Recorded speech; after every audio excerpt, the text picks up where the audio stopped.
آج کل کچھ غلط عقائد و نظریات کے حامل لوگ قربانی پر یہ اعتراض کرتے ہیں کہ قربانی کرنا، جانور ذبح کرنا یہ مال کا اسراف ہے، بجائے قربانی کرنے کے اگر یہ رقم کسی غریب مسکین کو دے دی جائے، ان کے ساتھ تعاون ہو جائے تو یہ صورت زیادہ بہتر ہے۔ تو اس سلسلے میں یاد رکھیں کہ قربانی کے متعلق یہ اہم مسئلہ سمجھ لیں کہ قربانی کے ایام میں جانور ذبح کرنا ہی ضروری ہے، کیونکہ یہ قربانی کا رکن ہے، اس لیے یہ عبادت جانور ذبح کرنے ہی سے ادا ہوگی۔ یہی وجہ ہے کہ قربانی کا جانور ذبح کرنے کے بجائے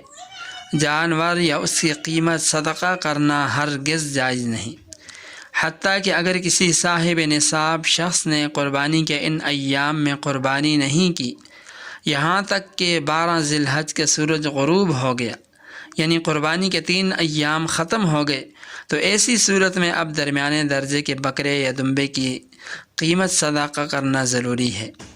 اور اگر جانور خریدنے کے باوجود بھی قربانی کے ایام میں قربانی نہیں کر سکا تو اب اسی جانور کو صدقہ کرنا ضروری ہے۔ اس لیے یہ سمجھنا کہ یہ قربانی مال کا ضیاع ہے، ایسے غلط اور باطل عقائد نظریات کے حامل لوگوں کی باتوں میں نہ آئیں، بلکہ قربانی بہت اہم عبادت ہے، اللہ تعالیٰ کا حکم ہے، اور یہ حکم اسی صورت میں پورا ہوگا جب ہم ان ایام کے اندر جانور خرید کر اس کے